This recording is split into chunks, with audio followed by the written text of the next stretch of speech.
Hari ini saya akan menerangkan persembahan saya. Nama saya Kevin Gong Yuhua, khas dari Med 2. Nama pensyarah saya ialah Dr. Sangka.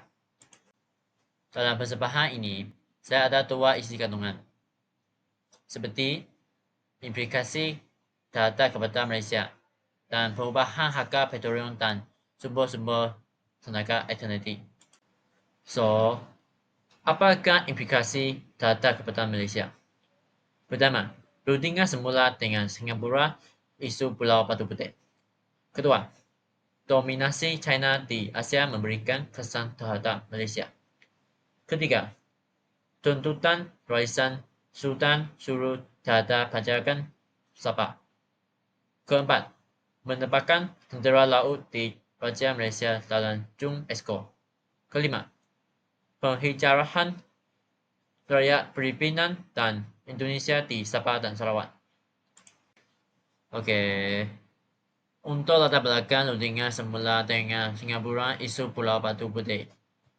Ini, Pulau Batu Putih menjadi rebutan Malaysia dan Singapura sejak tahun 1979. Dan juga pada tahun 2008, Mahkamah Adil Antarabangsa ICD menyerahkan pulau ini kepada Singapura. Pada tahun 2017, Malaysia cuba mengemukakan bukti baharu tetapi menarik balik tuntutan pada tahun 2018. So, maksudnya, Malaysia ada cuba ambil balik pulau itu tapi masih gagal. Okey, serba bincangkan latar belakang Pulau Batu Putih. Sekarang saya nak bincangkan isu ini dalam implikasi terhadap Malaysia. Pertama, Malaysia akan hilangkan kedaulatan ke atas kawasan strategi. Kedua, ekonomi Malaysia akan berkesan kerana kehilangan potensi sumber marin dan perdagangan di Pulau Batu Putih ini. Sebab tu, Malaysia juga ada isu keselamatan kerana Singapura boleh memperkukuh kawalan ketenteraan di kawasan ini. Oleh itu, apakah tindakan Malaysia untuk mengatasi isu ini? Tindakan pertama, menilai semula dasar diplomasi dengan Singapura. Tindakan kedua, memperkukuhkan kawasan di kawasan berhampiran seperti Midden Road. Okey, selepas saya habis bincangkan isu Pulau Batu Putih, sekarang saya nak bincangkan dominasi China di Asia dan implikasinya terhadap Malaysia. Okey, bagi latar belakangnya, China menjadi kuasa besar ekonomi dan politik di Asia. Dan juga projek Belt and Road Initiative BRI melibatkan pelabuhan besar di Malaysia. Terakhir, tuntutan China di Laut China Selatan bertitik dengan Jung Ekonomi Eksekutif EZZ Malaysia. Okey. Oleh itu, isu ini membawakan banyak implikasi terhadap Malaysia. Seperti dalam bidang ekonomi, dalam bidang keselamatan, dan bidang politik. Bagi bidang ekonomi, kami ada lebih banyak peran pelaburan, tetapi risiko hutang kepada China juga sangat besar. Bagi bidang keselamatan, kami perlu mempertahankan kedaulatan maritim terhadap pencerobotan kapal China. Sebab kapal China selalu masuk area lautan Malaysia. Bagi bidang politik, Malaysia perlu mengekalkan hubungan baik dengan China tanpa mengabaikan kepentingan negara lain. So, apakah tindakan Malaysia?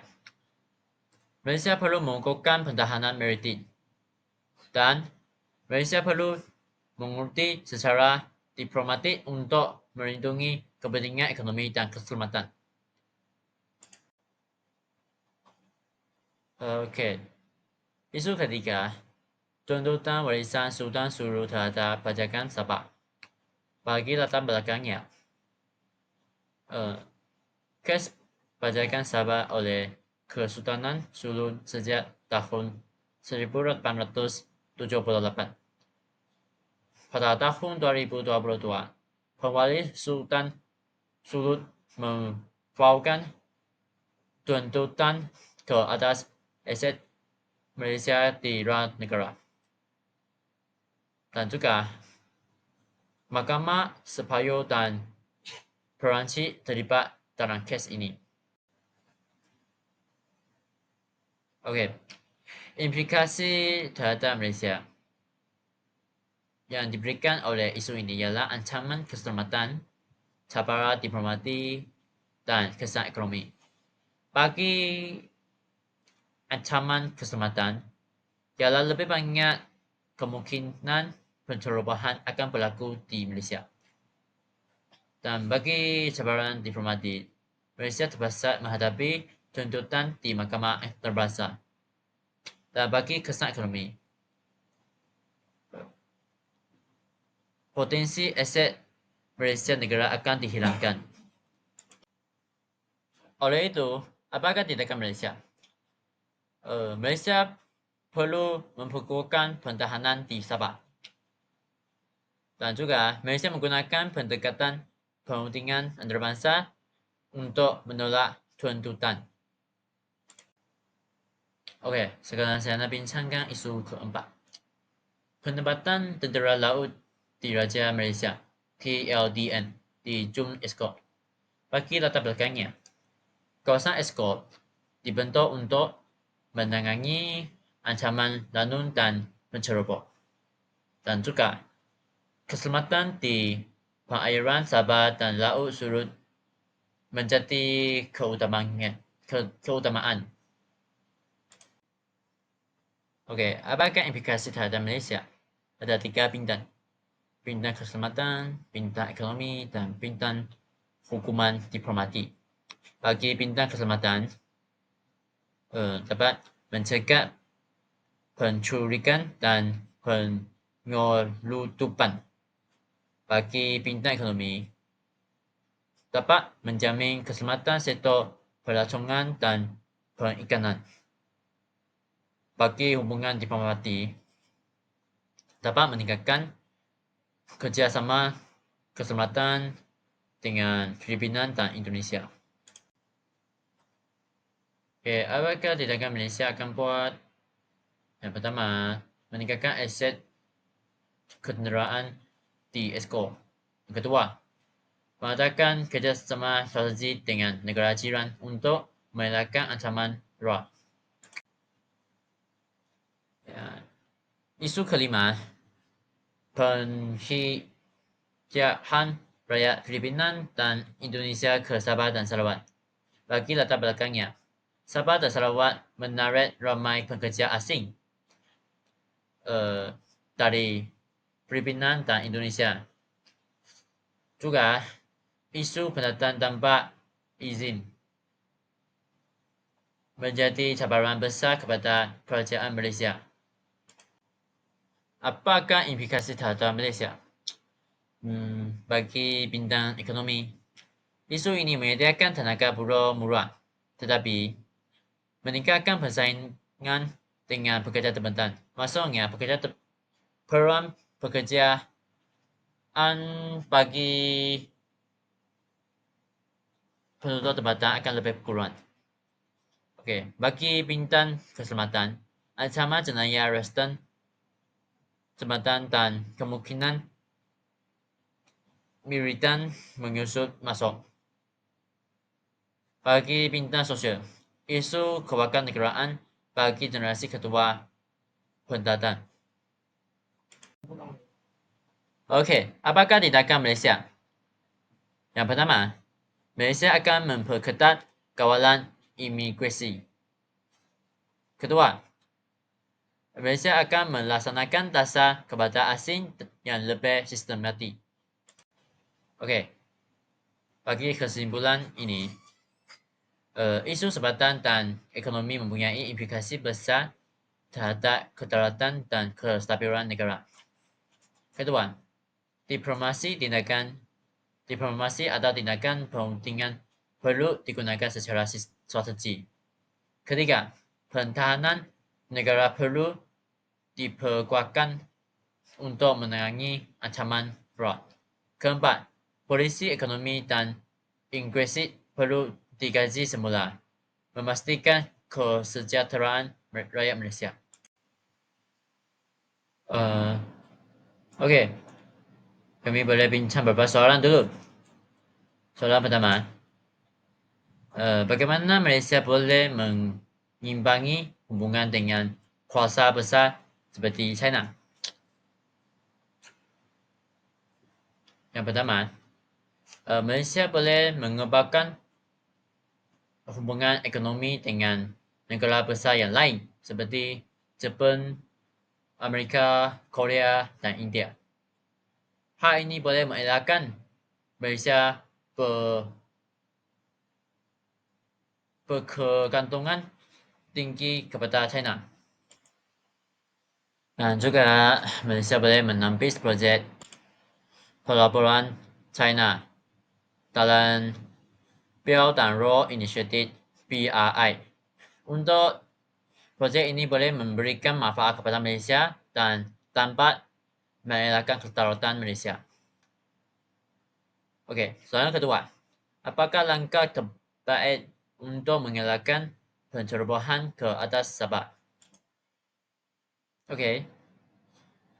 Langkah pertama ialah Malaysia perlu memperkuatkan EXCO, mempertingkatkan lontangan tentera dan menambah aset kenderaan di perairan timur Sabah. Langkah kedua, Malaysia boleh kerjasama dengan negara jiran seperti Filipina dan Indonesia. Negara jiran boleh tolong kami mengawal kawasan yang jenayah ranun dan penceroboh dari selatan Filipina. Okey, soalan ketiga. Bagaimana kita boleh mengenangi isu pendatang tanpa izin tanpa menjejaskan ekonomi? Okey. Kita boleh kerjasama dengan negara asal seperti Filipina dan Indonesia. Mengawal aliran yang mereka datang untuk kami boleh mengelakkan bilangan pendatang tanpa izin akan datang ke Malaysia. Okey, itu sahaja. Okey, sekarang saya nak bincangkan perubahan harga petroleum dan sumber-sumber tenaga alternatif. Ini ialah isi kandungan yang kedua. Apa itu ekonomi semasa? Merujuk kepada perubahan dan cabaran ekonomi yang sedang berlaku di peringkat domestik dan global. Kedua, mengapa isu ekonomi penting? Hal ini kerana memberi kesan kepada kestabilan negara, kos taraf hidup rakyat, dan harap tunjuk pembangunan negara. Yang ketiga, implikasi terhadap negara. Bagi kesan positif, penduduk tempatan akan lebih banyak peluang pekerjaan, pertumbuhan ekonomi. Bagi kesan negatif, adalah ekonomi inflasi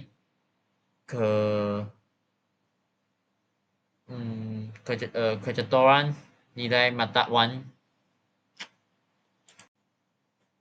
Apakah faktor yang mempengaruhi harga minyak?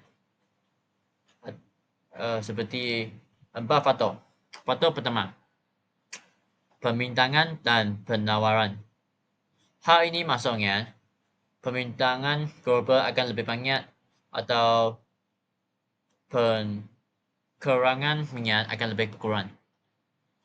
Dan faktor kedua, geopolitik. Konflik antara negara penggerak minyak. Contoh, mungkin ada perang sekitar ekonomi. Yang ketiga, dasar OPEC. Kawalan bergerak minyak oleh negara-negara OPEC dan sekutu mereka. Yang keempat, perubahan ekonomi. Lebih banyak penggunaan ekonomi alternatif mengkurangkan permintaan minyak. So, pada hari ini, lebih banyak peralatan hanya guna elektrik saja, tak perlu guna minyak lagi. Sekarang banyak kereta yang hanya guna elektrik saja, macam Tesla. Okey. Apa kesan terhadap ekonomi negara? Harga barang lebih naik dan ekonomi inflasi dan defisit fiskal. Rakyat-rakyat akan lebih susah untuk hidup karena kos sara hidup akan lebih tinggi. Okey. Bagi sumber-sumber tenaga alternatif, ada beberapa jenis-jenis tenaga alternatif. Yang pertama, tenaga solar. Tenaga solar dalam berfungsi dengan solar panel surya menukar cahaya matahari kepada elektrik. Yang kedua, tenaga hidro. Turbin hidroelektrik menghasilkan tenaga dari aliran air. Tenaga angin. Turbin angin menghasilkan tenaga elektrik. Dan akhir, tenaga biogenesis. Sumber organik seperti sisa pertanian digunakan untuk menghasilkan tenaga. Okey ya, sekarang saya nak bincangkan kelebihan dan kekurangan tentang sumber-sumber tenaga alternatif. Yang pertama, tenaga solar. Apakah kelebihannya? Kelebihannya ialah sumber tenaga yang tidak habis. Kos operasi rendah selepas pemasangan. Persoalan dan tidak menghasilkan pencemaran. Tapi dia punya sendiri kekurangan. Kos pemasangan awal tinggi sangat. Biasanya kami nak pasang solar panel hampir 10,000 lebih. Yang kedua, tidak boleh berfungsi waktu malam tanpa bateri simpanan. Yang ketiga, bergantung kepada keadaan cuaca. Jika hujan setiap hari, fungsi solar panel akan lebih kurang kerana tak ada cahaya matahari akan boleh menukarkan kepada elektrik. Okey, bagi tenaga air, hidroelektrik. Apakah kelebihannya? Yang pertama, sumber tenaga boleh diperbaharui dan berterusan. Kos operasi rendah selepas pembinaan. Tidak menghasilkan gas rumah hijau secara langsung. Dan juga kekurangannya ialah kos pembinaan embangan sangat tinggi. Mencerdaskan ekosistem sungai dan habitat hidupan akuatik. Risiko banjir jika embangan pecah atau air dilepaskan secara tiba-tiba. Okey, bagi tenaga angin, kelebihannya ialah sumber tenaga percuma dan boleh diperbaharui. Kos operasi rendah selepas pemasangan. Tidak mencemarkan alam sekitar. Tapi kekurangannya ialah kecekapan bergantung kepada keladungan angin. Kalau angin lebih lambat, slow tak laju, akan lebih kurang fungsi. Dan kedua, perlukah kawasan luas dan untuk pemasahan. Boleh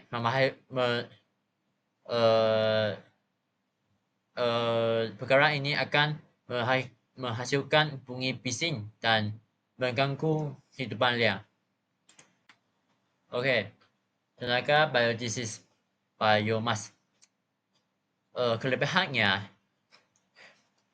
termasuklah menggunakan sisa buangan sebagai sumber tenaga, mengurangkan kebergantungan kepada bahan api fosil, boleh menghasilkan tenaga berterusan, tapi kekurangannya ialah pelepasan karbon jika tidak dikawal dengan baik, memerlukan kawasan besar untuk penanaman bahan biogenesis, boleh menyebabkan menebangan hutan jika tidak diurus dengan baik. Okey, ada dua lagi sumber-sumber tenaga alternatif, iaitu tenaga pyrolysis, tenaga nuklear. Bagi tenaga pyrolysis, bagaimana ia berfungsi? Proses pemanasan bahan organik tanpa oksigen untuk menghasilkan biofuel, gas dan arak bio. Contoh bahan yang boleh digunakan seperti sisa plastik, kayu, dan sisa pertanian. Bagi tenaga nuklear, bagaimana ia berfungsi?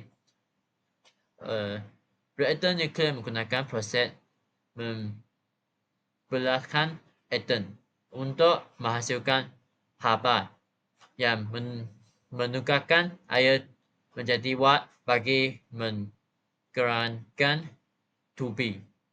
Bahan utama uranium-235 atau plutonium-239. Okey, bagi tenaga pyrolysis, apakah kelebihannya? Yang pertama, mengurangkan sisa buangan dan pencemaran plastik, menghasilkan tenaga sedap, produk bernilai tinggi seperti biogas, boleh digunakan sebagai sumber tenaga alternatif kepada arak batu. Dan kekurangannya, memerlukan teknologi dan moden tinggi, risiko pencemaran udara jika tidak dikawal dengan baik.